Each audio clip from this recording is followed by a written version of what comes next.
Yeah, even though I have the smaller full frame, the compact full frame from Sony, if I put on any lens that's not small, it's like game over. Like you said, you're bruising the scene, I guess. I'm going to start using this, bruising the scene. I have no idea what the word means. I just heard it once and I'm like, ooh, that's what I'm doing. I'm bruising all my scenes. Yeah, I mean, it definitely makes sense. Welcome to the Big Photo Hunt Podcast, a show where we talk with aspiring and professional photographers to help us all grow and improve our photography together. I'm your host, Ken Deckinger. If you're one of our community members and you'd like to be a guest on the show, please visit bigphotohunt.com for more information.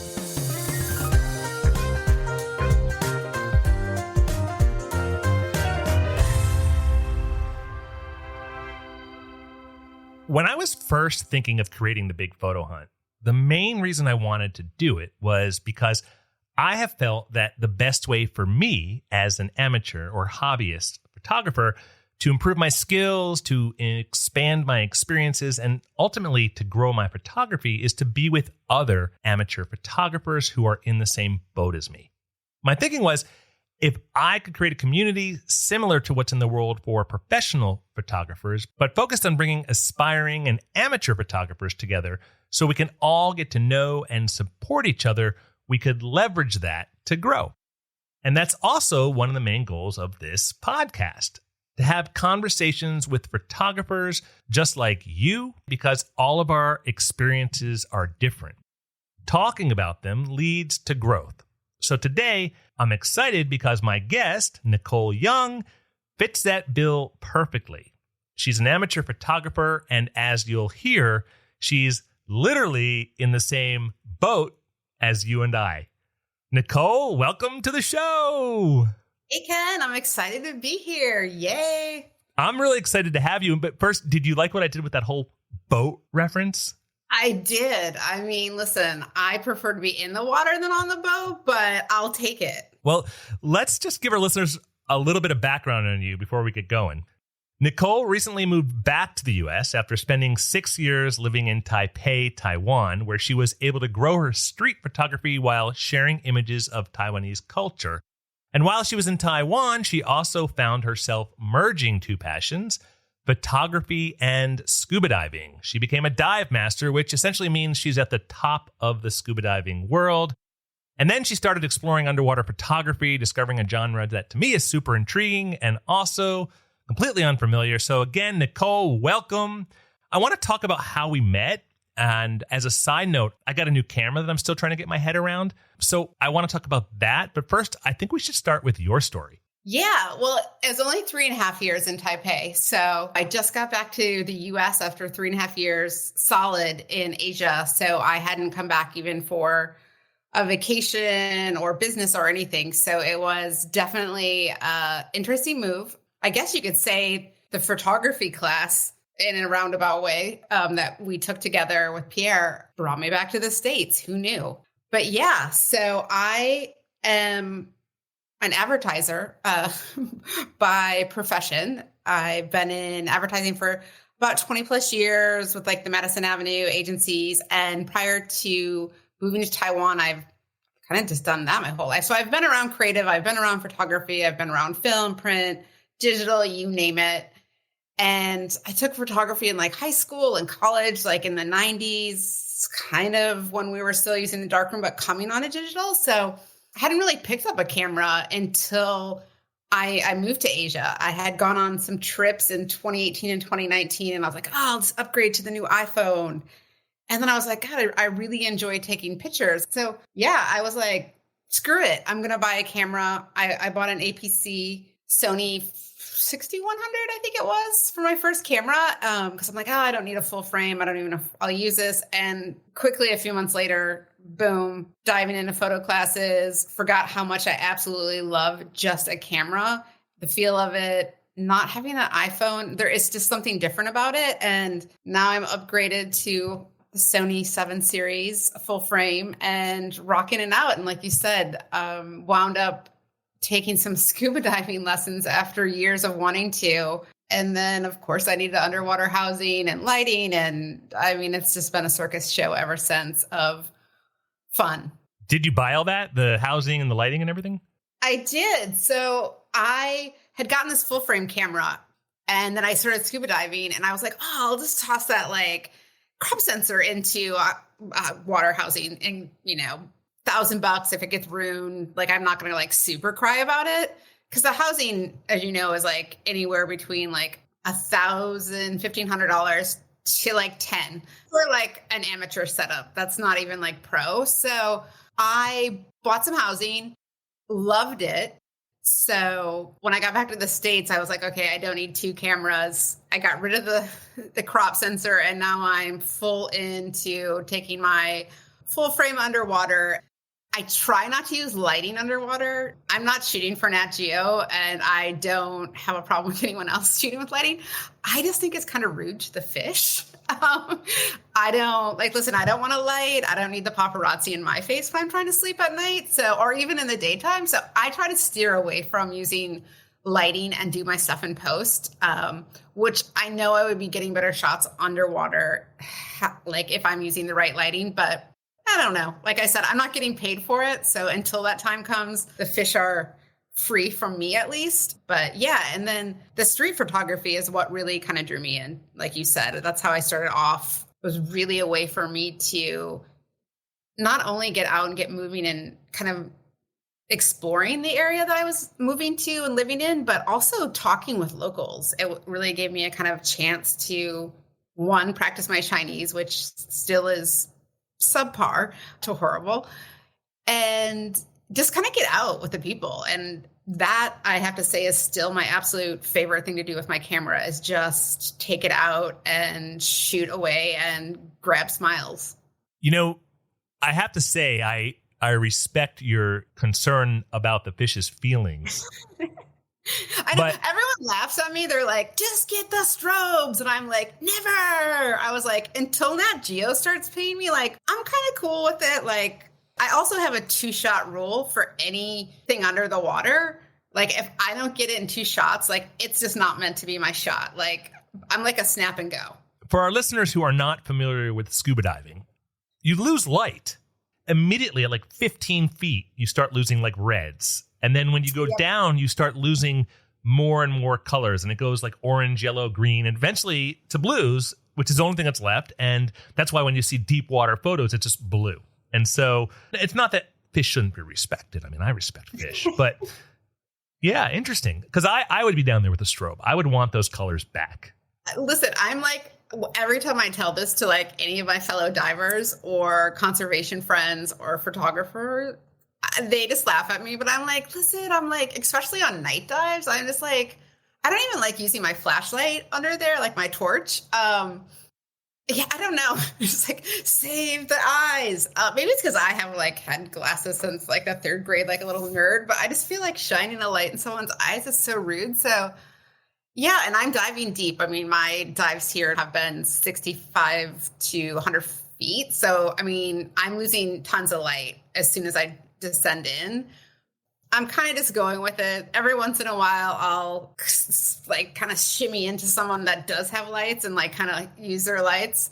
I want to dig deeper into something you said about how an online class kind of brought you to where you are today. And for our listeners, Nicole and I met. We took an online class with a YouTuber named Pierre Lambert. And he's pretty popular. So if you don't know him, look him up. You'll see him on YouTube.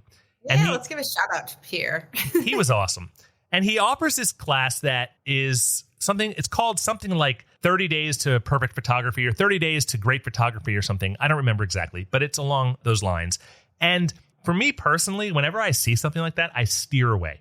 Anyone that can offer a solution in 30 days or can solve your problems in 24 hours, to me, is just completely unattractive. But I had been watching Pierre's videos online for a while, and there was something about him that just made me trust him. And I signed up for this class. And I've taken a couple classes online before, most of them to actually stop them in the middle because they're just self-important or they're really not qualified to be teaching what they're teaching. This was completely different. And for our listeners, we have nothing to do with Pierre other than we took his class. But I would recommend this to anybody who is trying to get that initial foundation for their photography. Would you feel the same way? Yeah. I mean, listen, when I first got my crop sensor, I had taken this class. I was living in LA at the time, and it was so boring. It was like 3 days long. I just bounced. Like, I think it was the second day at lunch. I was like, I'm not learning anything. And that was kind of it. So I started just asking friends and then kind of just tinkering around and taking photos, and they were all right. Definitely not my best. And then I saw Pierre's class do, and I was like, screw it, I'm just going to take this guy's class. And I feel the same. Like, one of the things that I loved about his class that I didn't know until we got in there is, so it's the 30-day method, I think it's called. And the first week, I think it was the first week or week and a half, he gives you like short bite-size assignments, what I call bite-size, like 10-minute assignments. And to me, like, everyone has 10 minutes in their day. Like, I don't necessarily have 3 hours to learn photography. I have a job. And so I was like so pleasantly surprised when we got into the class. I'm a vegan, but like, if you were a steak eater, it was like, boom, you're like biting into the fillet, like right away, like, and you're just getting the meat. That's the best way for me to learn, is like, get in there, do it. And I loved his fundamentals. I mean, I love the fact that he didn't let us touch our cameras for that first week and a half. We had to use our iPhones and really get the fundamentals. But yeah, I mean, one of the reasons I took it was he just didn't seem like a douchebag. And there's so many influencers that do. Sorry, influencers that come across that way, but get your shit together so that we don't think that. I don't know what to tell you. I felt the same way. I was like, look, this guy seems honest. Sounds like we're making a commercial for Pierre. We're not. We have no affiliation with him whatsoever. The course was awesome because it was very practical. It was like, look, here's how you learn about direct light and indirect light. Take your hand and you do this. And I'm like, oh, I've been trying to figure that out for 10 years. I got it now. Thank you. It was the best money I've spent. And we got to meet, so bonus. I couldn't agree more. You said that online class brought you back to the United States from Taiwan. What about that class brought you back to the United States? Because I took that class and I have not changed countries. Yeah. So it was around the same time that I was out taking a lot of street photography. And then I started diving. I mean, I knew instantly I loved it, and it was something that was going to be in my life probably from the third dive. I was like, damn, like, why have I waited so long? The scuba diving photography kind of merged. I got really into conservation. I went to Indonesia for 10 weeks this year. I took a conservation class, got my dive master, and really the nonprofits and the NGOs are located in the US. And I was like, well, damn, I'm an American citizen. Like, what am I doing in Taiwan? I love Taiwan. I love the Taiwanese people. It's an amazing experience. But my family lives in Florida. So I'm like, boom, here I am. So I am now guiding here, doing conservation work, and also, of course, still working in advertising. I guess marketing. I guess my title is head of marketing at a tech startup. So I'm doing, I guess, more marketing now instead of advertising, but semantics. But yeah, so I mean, I kind of feel like had I not taken the photography class and then taken the scuba diving class and then realized quickly that like I loved doing the underwater photography, but for me, it was like capturing what's going on there in a sense that for me, I could share with my friends. I mean, there's a ton of professionals out there and they're doing an amazing job. But I think when you know someone that's going down and seeing the trash in the water or seeing fish caught in nets, and you get that from like someone on your personal kind of list, that is a greater impact. And yeah, so I kind of just jumped and did it.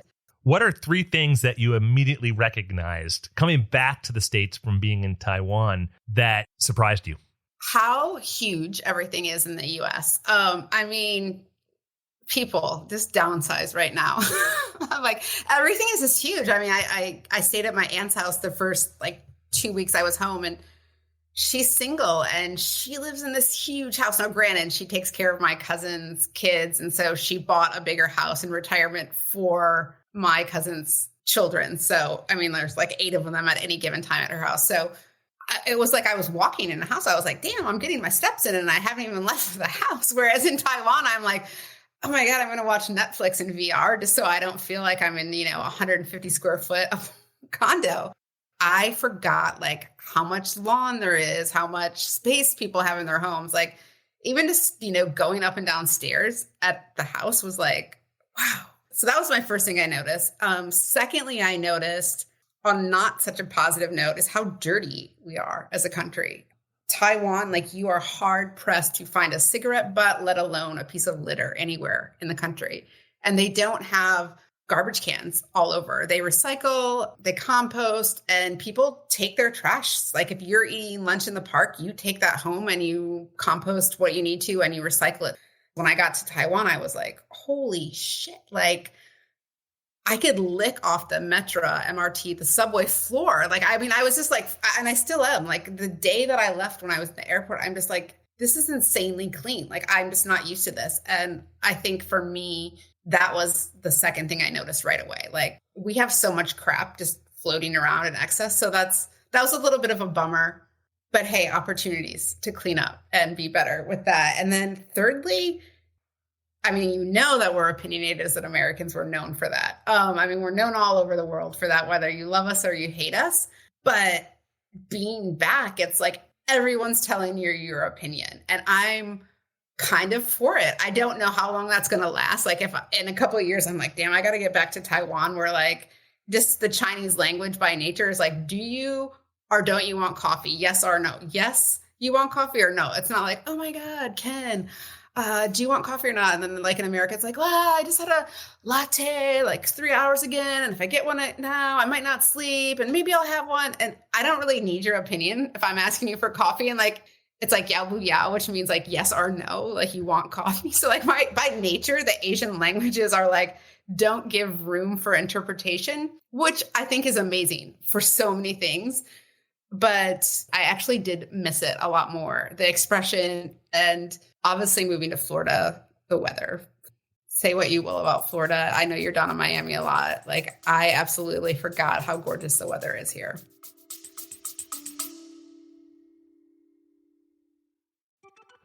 Hey there, it's Ken. Thanks so much for listening to this episode of the Big Photo Hunt podcast. I'm really happy you're here. I wanted to just punch in and tell you about the Big Photo Hunt in case you weren't yet a member. We're building the world's most friendly online photography community, and it's pretty friendly. Not to mention, it's the best place for amateur photographers to grow by sharing photos and being inspired by other members. Members post only one photo a week. Then the community upvotes their favorite photos. At the end of each week, we celebrate the most upvoted photos. It's really fun. So if you're not yet a member, check it out, bigphotohunt.com, and reach out to me if I can answer any questions. I'm around. Now back to the show. I try to be in Miami, if I can, at least once a month in the wintertime from December to, say, April. Yeah. I mean, listen, I highly recommend Taipei as a major city that everyone should visit, but it is like Seattle on steroids. It rains, I think like 12% more than Seattle. So it's gray and rainy like 6 months out of the year. Speaking of Taipei, how did that inspire your photography, being in that environment? Eventually, I mean, I know it's a foreign environment, but eventually, you'd been there 3.5 years. So eventually it became pretty yeah, natural. it's home. I mean, I still consider it'll always be a second home for me. No matter, I mean, I still have my residency there. I plan on going back. For me, the street photography there is just a whole nother ballgame. I think unless you're really in like a Miami or a Chicago or New York, you're not kind of getting that nitty gritty, the like that street vendor, like the randomness, like the eclecticness of everything. And in Asia, especially Taipei, it's so compact that you are on top of that every day. Obviously, it's a country known for its street food. So just going out with your camera and shooting street vendors, it's like you could do that for the rest of your life and not capture everything there is. So I think that was kind of like one of the cooler things I like. I'm actually, to be very honest, struggling a little bit with my photography outside, above water photography since I moved back because people here when you're out snapping around with your camera and I assure you get it, they're like, get on my face. Like, what are you doing? I mean, like, I have like this little stitch guy like on my camera and I don't even like need to communicate with people in Taiwan and they see this and they're like, oh my God, yeah, I'll totally smile for your camera. So Stitch is not going over as well in the US. So there's that. And by Stitch, you mean like Lilo and Stitch? Yeah, Lilo and Stitch, the Disney. So you have a Stitch mounted on top of your camera. It looks like it's in your hot shoe there. Yeah, it's in the hot shoe. I have a panda and a little dog. So, I mean, I don't know. I mean, maybe I should get a Biden and a Trump one of these and just go out there and to see what that entails. Like maybe I go out once with a Trump hot shoe head and the next day with a Biden hot shoe head. I feel like at least I would get some pictures of anyone with that. Like people would want to get in. I could capture both sides of America right now. Listen, I'm an amateur or a enthusiast. Like I think, what do they call us? Like enthusiast photographers. I spoke to this guy named Neil once, who at the time was the marketing, like in charge. I don't know if he was the CMO or vice president of marketing for Sony cameras. And the word he used with me was prosumer, because I was pitching him on something. We had a mutual friend and I was in touch with him and I was pitching him on some kind of sponsorship or something. And he's like, we're really interested in the prosumer market. The prosumer is a cool segment. I worked with Home Depot and Lowe's and some of kind of like the home renovations. And they also use that prosumer term for like people that renovate their stuff because you are a professional, like you're doing all this stuff yourself. So you want professional grade equipment, but also you're scrambling around looking at YouTube videos and taking Pierre Lambert's class and hooking up with friends like yourself, Ken, and like, how the hell, like, do I do this on my camera or how do I capture that? And I think that prosumer it's such a marketing term, but it does capture. And so I'm having a lot harder time capturing people, which is what I like to capture most when I'm out.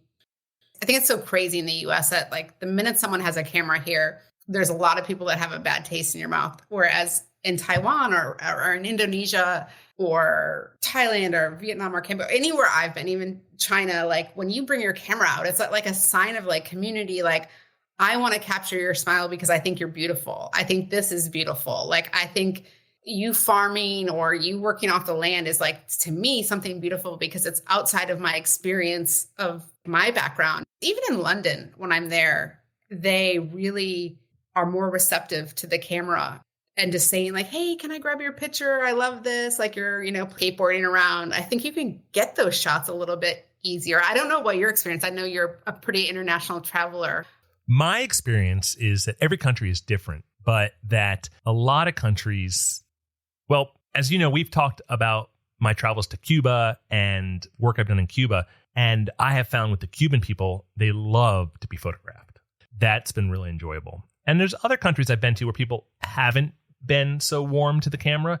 It's not a lack of warmth because they don't trust you or they're worried about what you're going to do with the photo. It's a lack of warmth because of ideological or religious beliefs in a lot of cases. Sure, absolutely. And I kind of have to respect that because it is a belief. Whereas I do feel here in the States that a lot of times it is like a distrust. It's like what are you going to do with that picture? Where am I going to show up? Why are you taking my picture? Yeah, definitely. And that's the difference I see in a lot of the countries that I've been to versus America. I wonder, did you notice any difference in how people received your photography when you switched from the APS-C to the full frame camera? Obviously, the Sony full frame cameras are a lot bigger. Yeah, so I have the A7C, which is Sony's first kind of full frame compact. And I got that particular camera exactly for this reason. I didn't want to be out there again, like the paparazzi of the streets or the paparazzi of the marine life. So that was a biggie for me. And I think that has helped me. And I have like what do I have on there now? And I usually have like a 35 or 55, like 1.4 or 1.8.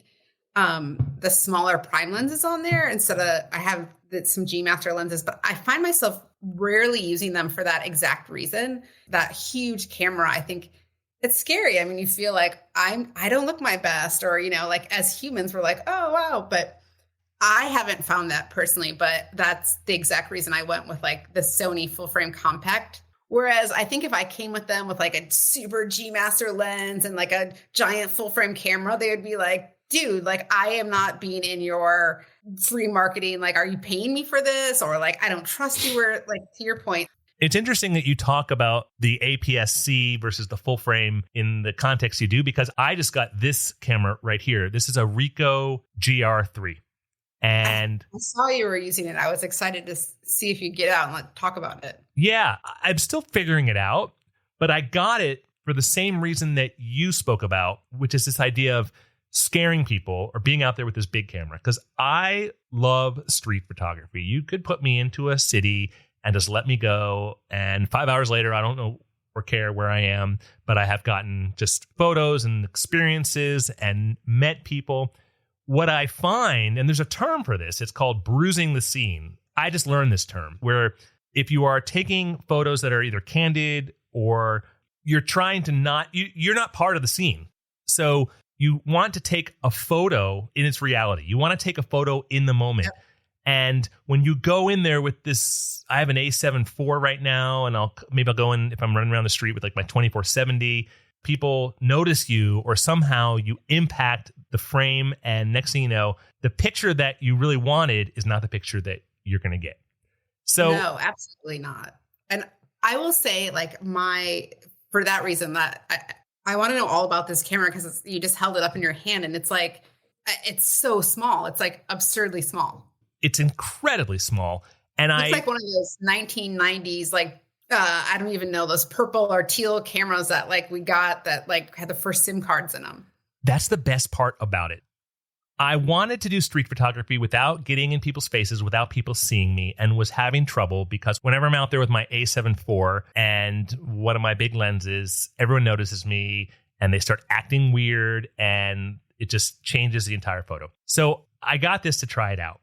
And it's basically 4 inches long by 2.5 inches high, maybe 3/4 of an inch wide.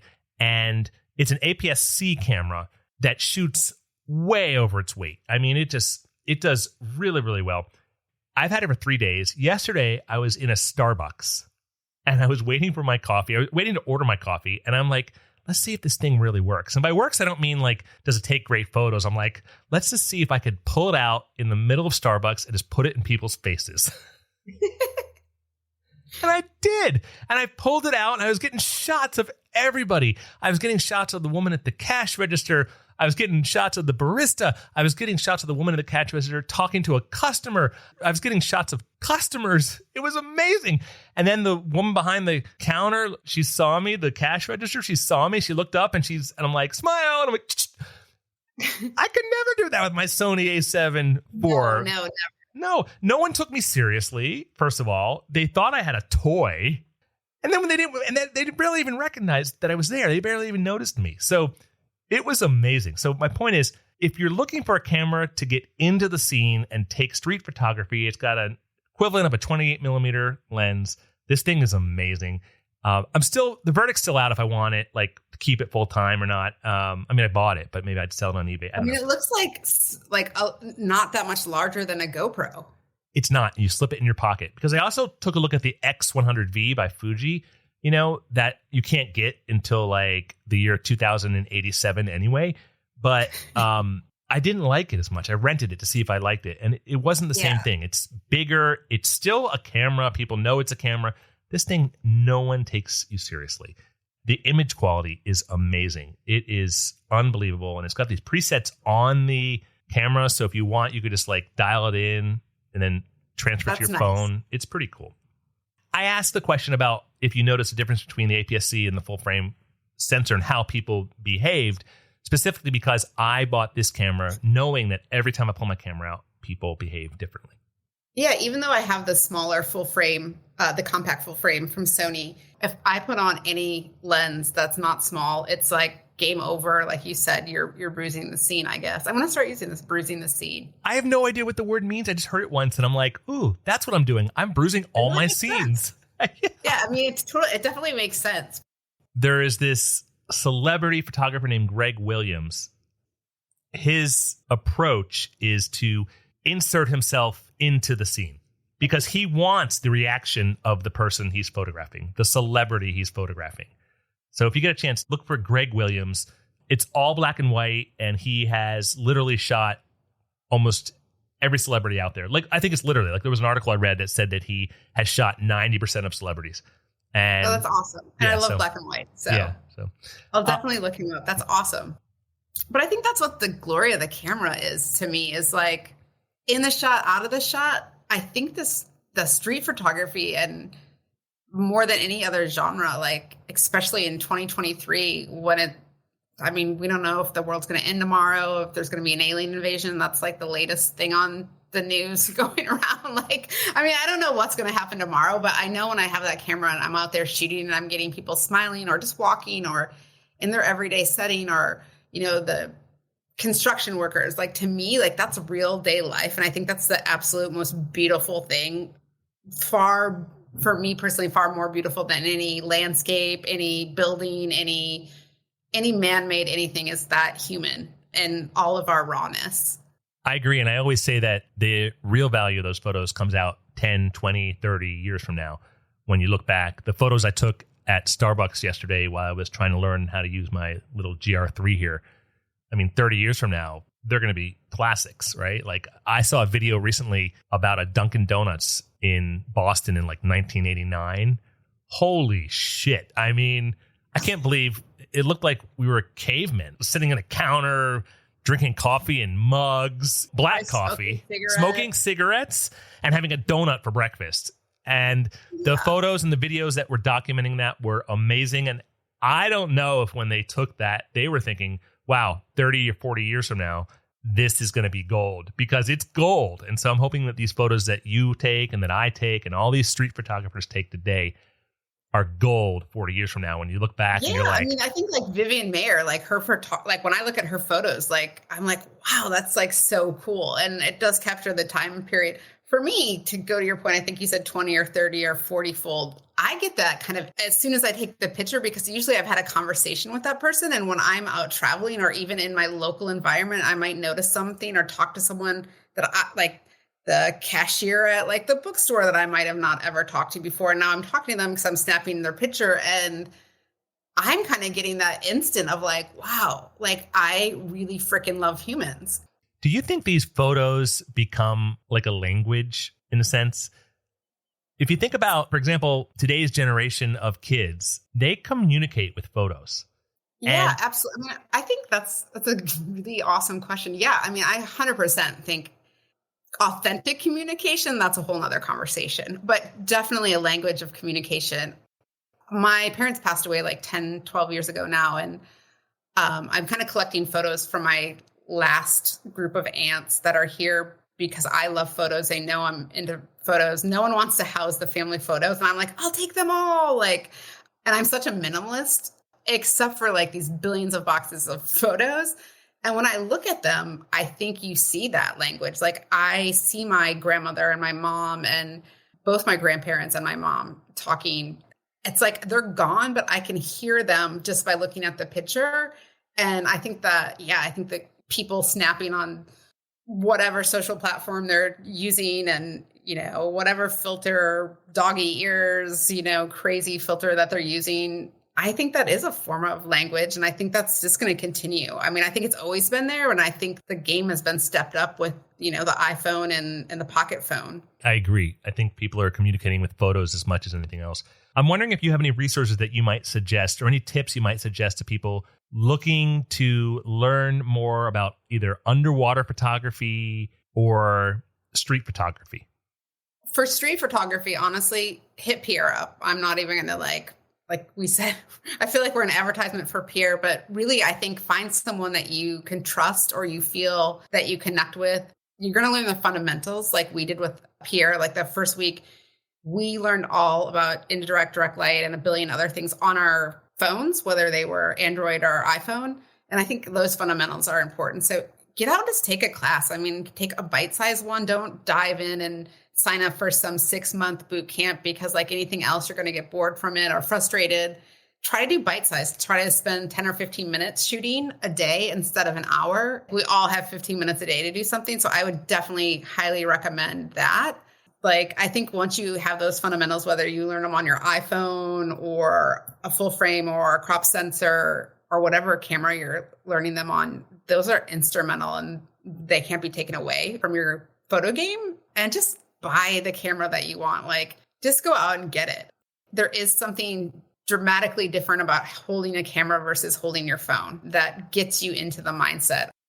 Underwater photography, don't go out. I mean, you don't have to spend $1 billion. Like I said, start with a GoPro. I mean, a couple $100, get a used one. You could do a ton with that. Just get out and do it. I mean, and have fun with it. I agree with everything you just said, especially the part about Pierre. And again, we have nothing to do with Pierre. And I don't necessarily believe in all these influencers selling courses online. No. I mean, this is different. I highly recommend taking Pierre's course. It's not a douchebag. It's not expensive. And you learn the fundamentals in the first week. By the time you're hitting that third week of his, you are really taking some amazing. I mean, I noticed in 30 days just how dramatic my game had changed. And I'm like you, when anyone sells me anything that's 30 days, I'm like, bullshit. And maybe that's the American in us. Like, we're like, bullshit.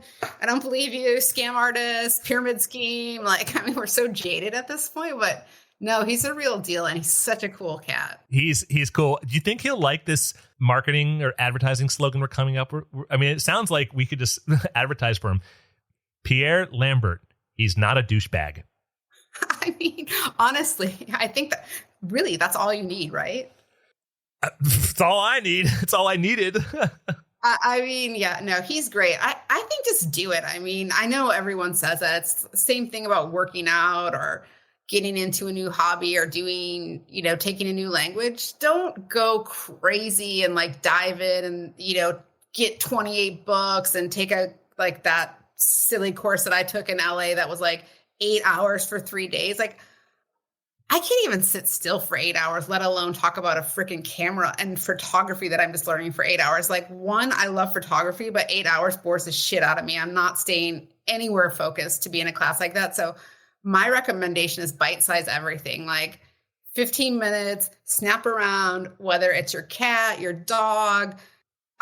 During the pandemic is when I got my camera. So I ended up getting a hummingbird feeder because I had like nothing living in my house, not even a plant besides myself. So I'm like, what am I going to shoot? So I bought this hummingbird feeder so that I could like rope in these hummingbirds, and I started naming them. And in our next episode, Nicole will introduce us to her hummingbird friends. His name is Fred, and I gave him to my neighbor. But no, I mean, I captured Fred taking a leak in the air and all kinds of fun things during the pandemic. So thank you, Fred. Hummingbirds are great to photograph. I've photographed them before. If you can get that shutter speed right, their wings, I don't know how fast they move a second, but if you get that all right, those photos are awesome. They're a great subject when you're just learning because you really do have to mess around with that shutter speed. And I think it's a great learning. They were a great learning tool. All right. I've got 3 questions that I ask everybody on the podcast. Cool. Shoot. 2 of them you've already answered and we already know, but I'm going to ask you anyway because they give me an excuse to ask the 3rd question, which is my absolute favorite question. Okay. Question number 1 is, what is your favorite genre to shoot and why? Yeah, street photography, just for all the reasons I said. It connects us to humans and it makes us realize that we're more alike than different. Number 2, what camera system do you use? So right now I'm on the Sony 7C and mostly using prime lenses. And I'm also using prime lenses under the water. It's not something that most underwater photographers do, but I find for me, because I just do the 1 and 2 shoot and go, I don't have to worry about zooming in, zooming out, and doing all that stuff. I set it up and boom. Awesome. And number 3, on a scale of 1 to 10, how often do you get that burning itch? Again, for our listeners, this is not to be confused with a burning itch. Just that burning itch to just get out there and go take photos. Every day. I mean, even when it's raining and crappy out, I'm taking photos, whether it's on my iPhone or my GoPro or the Sony full frame. There's not a day that goes past that I don't get my camera is the one. I'm super OCD. You guys, listeners have probably already gathered that. So my place is very tidy and neat and everything is in its place, except for my camera is always out. All right, Nicole, where can people find you online, social media, all that good stuff? Yeah, I'm at Nikki to Nicole, Niki, the number 2, NICOLE on all my social media handles. And if you guys have questions about photography, scuba diving, or you're in Florida and want to shoot around or go scuba diving, look me up. I'm super willing to take anyone out, and or if you just have questions. And I think that's the beauty of what you're trying to do with this podcast is get people involved. And I think all of us amateurs, our prosumers, our enthusiasts, or whatever you want to call us, we're just excited about it. And we're like, hell yeah, we'll give you like whatever you need to get. And I think that's like also the beauty of having a camera is you're automatically in a community that you weren't in before you bought it. Nicole Young, you're awesome. Thank you very much. Yeah, thanks, Ken. Thank you so much for joining me for today's episode. Our next show will feature more valuable stories from our community members. If you'd like to audition to be a guest, please visit bigphotohunt.com for more information. Thanks again for listening today.